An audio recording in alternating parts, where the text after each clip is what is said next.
Jamie Dimon makes his first trip to Capitol Hill after JPMorgan's big trading losses. He's testifying before the Senate Banking Committee today.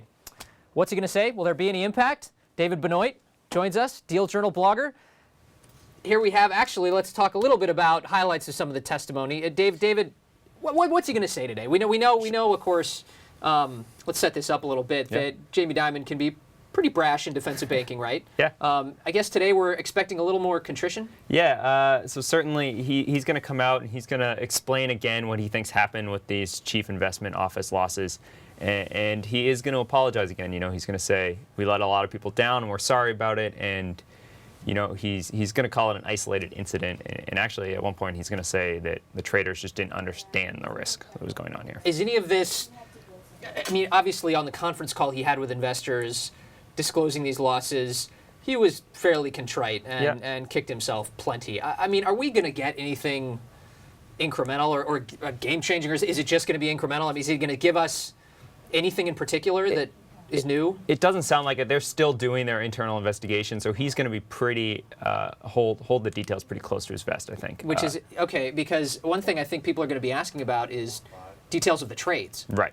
And he's probably not going to go into that at all because a lot of these trades are actually positions that they still hold. Exactly. He has to both defend the bank and there's also a lot of talk, you know, this is complicated stuff and he doesn't want to get involved in kind of explaining something that then maybe he just misspeaks or says something wrong and then he's got to go take it back. It's risky if he gets, you know, very detailed in it, and that's unlikely to happen. Yeah, of course, and the problem if you have these trading positions on and you disclose details, you basically, when you're in the market and you're trading against people, there are other people in the market, and if you've got a big position on, other people can jam you, that's how this whole and drive thing the started. losses up. So they have to be, they're still in these trades. The losses could mount. They're over $2 billion, but they could mount to as much as $5 billion if things go badly. So he's obviously got to manage this pretty diligently. Now, you know what, I want to, one bit of detail that we should note for viewers is campaign contributions that these guys have received. So from JPMorgan. JPMorgan actually was the top contributor to Senate Banking Committee Chairman Tim Johnson, to his campaign committee from 2007 to 2012.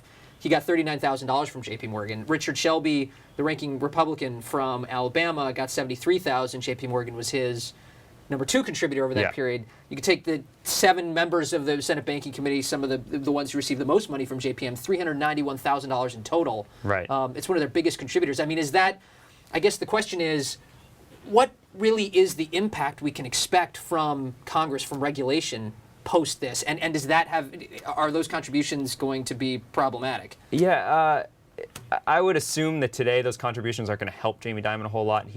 They're out for blood. But in the end, it's a question of whether this trading loss and whether this embarrassment does anything, like you ask, and it doesn't seem like that's necessarily the case. There's going to be, you know, Democrats today are going to argue this is all about Volcker Rule. We've got to stop the banks from trading like this. Republicans are going to argue this is all about capital. They need the capital. Jamie Dimon's going to want neither. And are we going to get either? Really? Can Democrats and Republicans? I mean, the Volcker Rule, I guess, is now still being written. Right. It's still being formed, and it does seem like this will give kind of the Democrats more ammunition on that, and maybe it'll be a little tougher than it would have been if Jamie Dimon hadn't had this loss, given Jamie Dimon was the biggest critic. Okay, but I don't think. I mean, capital rules we got last week from the Fed, they're as hard as they're going to be. They're going to be implemented in 2019, and they're really driven by the international rules.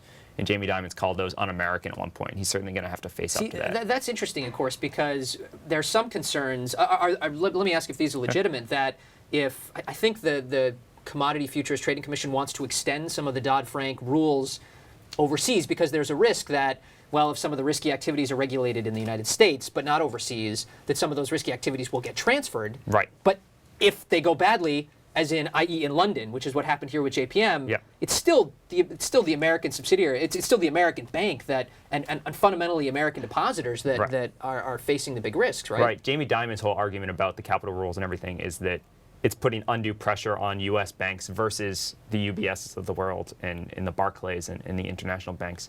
And certainly I think there is an argument that you can't just regulate JPMorgan in New York. You have to regulate JPMorgan in London the same way. Great.